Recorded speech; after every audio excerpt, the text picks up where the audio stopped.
Ito na ang bagong Honda EDV 2026 version at sa video na ito pag-uusapan natin kung ano na nga bang binago, magkano na ba ang kanyang bagong presyo, magkano ang minimum down payment at ang installment, may mga freebies ba kapag binili ito. At pag-uusapan na rin natin kung sulit nga bang bilhin itong bagong Honda EDV 160 2026 version.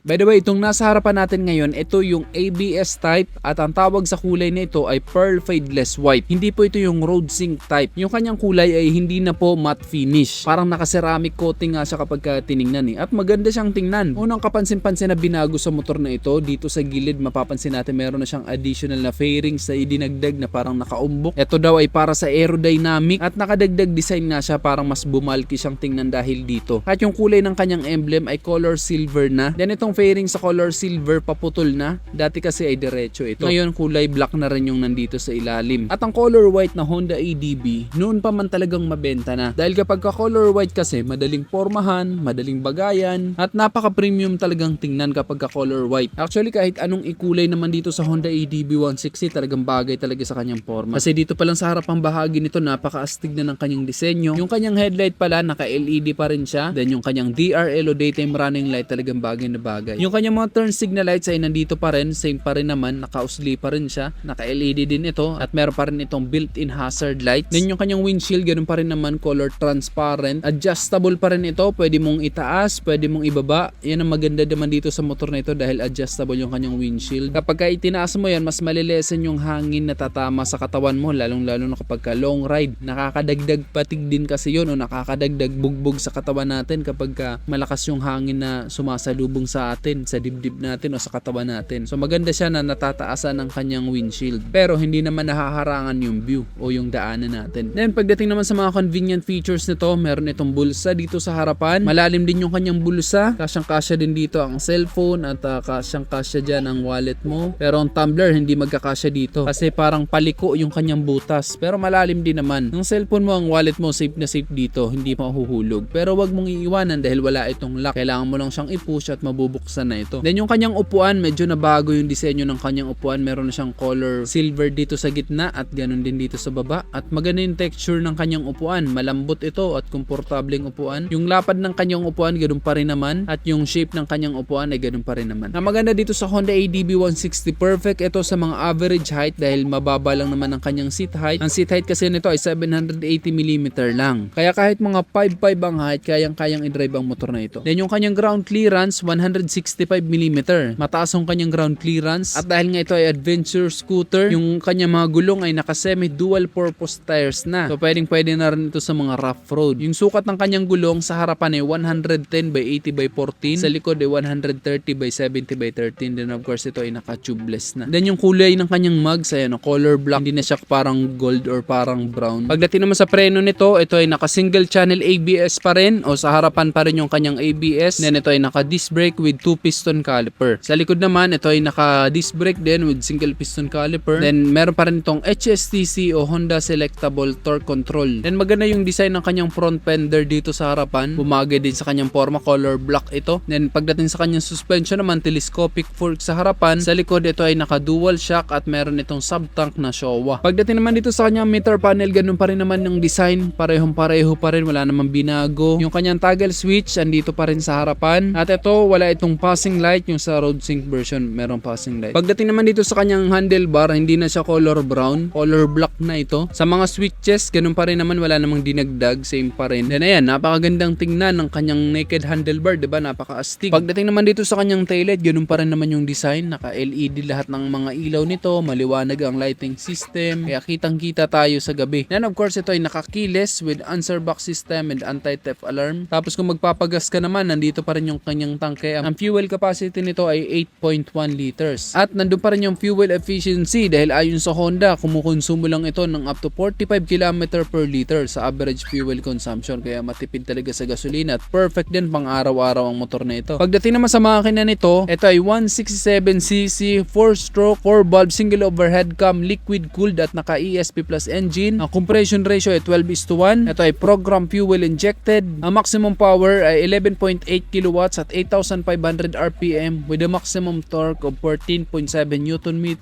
at 6,500 RPM. So pagdating sa kanyang makina, ganun pa rin naman, wala namang binago dito. Pagdating naman dito sa kanyang muffler, ganun pa rin naman yung design nito. Tsaka maganda yung pagkaka-design dito sa kanyang muffler dahil pataas ito, kaya safe na safe kapag mapadaan tayo sa mga medyo baha na kalsada. Tsaka kagaya ng sabi ko kanina, mataas naman yung kanyang ground clearance kaya safe din yung kanyang makina. Then maganda dito sa Honda ADB 160, bukod sa pagiging maporma, bukod sa pagiging matipid sa gasolina at magandang performance, yung comfort talaga ang maganda dito. Dahil naka-extended footrest ito, kaya matutuwid mo yung paa mo, relax na relax ka. Then maganda yung kanyang upuan, maganda yung comfort. Kaya kung maglo-long ride ka, talagang hindi ka makakaramdam agad-agad ng pagod kahit na sa mahabang biyahe. Dahil relax na relax ka maganda yung handling din ito. By the way, hindi ko pala nasabi kanina, ang height ko ay 5'9" para sa reference ninyo. At para sa height ko na 5'9", hindi ako nahihirapan sa Honda ADB 160 dahil para sa akin mababa lang ito. At napaka-komportable para sa akin upuan ng motor na ito. Napaka-komportable din i-drive. Ngayon, pag-usapan naman natin ang kanyang presyo. By the way, nandito tayo ngayon sa New Nemar, Iriga City branch. At ang cash price kapag dito mo ito binili ay 168,650 pesos. At ang minimum down payment naman ay 25,000 pesos. Ang magiging monthly installment mo sa 1 year ay 16,118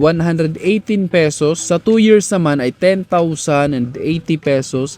Sa 3 years naman ay 8,068 pesos. Available yan dito sa New Nemar, Iriga City branch. At dito meron sila ditong binibigay na free half face helmet kapag bumili kayo dito ng motor. At ayan, di ba? Yan ang bagong Honda ADB 160 2026 version. Ito yung ABS type at ang tawag sa kulay na ito ay Pearl Fadeless White. Napakaganda ng pagkaputi nito, talagang magugustuhan niyo ito kapag nakita niyo sa personal. Napakayayamanin tingnan. Ayon nga sa Honda, ito ay ADB 160 the SUV Pride. At kapag naka-ADB ka, talagang masarap ang pakiramdam kapag naka-ADB, parang pakiramdam mo meron ka ng motor na isa sa top of the line. Ganun ang pakiramdam. At yung forma talaga, yan talaga ang maipagmamalaki ng Honda ADB 160. Kaya pilit rin na ginagaya ng marami. Kaya naman hindi nakakapagtaka kung bakit madami ang bumibili. Pagdating naman sa pyesa, hindi nyo naman po problemahan ang pyesa nito dahil same pa rin naman ang mga pyesa nito doon sa mga previous version. Kaya hindi kayo problema. Ang binago lang talaga dito, yung kanyang fairings ng sa gilid, yung kulay, yung finish ng kulay. So the rest, ganun pa rin po. So kapag pinagtabi mo yung previous version na ADB 160 at itong 2026 version, halos walang pinagkaiba. Kaya yung merong mga previous version na nakabili, tsaka lang inilabas itong 2026 version, kapag nakita nyo to sa personal, wala naman kayong pagsisisihan dahil masasabi nyo parang wala namang nagbago. Pero ibang usapan na kapag yung road sync na ADB 160. Pero ngayon, dahil ito yung available lang dito, itong ABS type, ito lang muna ang i-feature natin. Kayo, anong masasabi nyo dito sa bagong Honda ADB 160 2026 version, itong ABS type na nasa harapan natin ngayon? Nagustuhan nyo rin ba itong Honda ADB 160 na ito? Isa ka rin ba sa nagbabalak bumili nito? Sa tingin ninyo, sulit bang bilhin? E-comment mo na lang sa baba ang inyong opinion. At kung nagustuhan mo naman ang video nito, just hit like. Kung bago ka lang sa akin YouTube channel, huwag kalimutan mag-subscribe at hit mo na rin yung notification bell. Pakiusap naman, paulit-ulit ko na lang sinasabi to. Yun lang guys, hanggang sa muli. Ako sa Rosgo TV, ride safe always and God bless.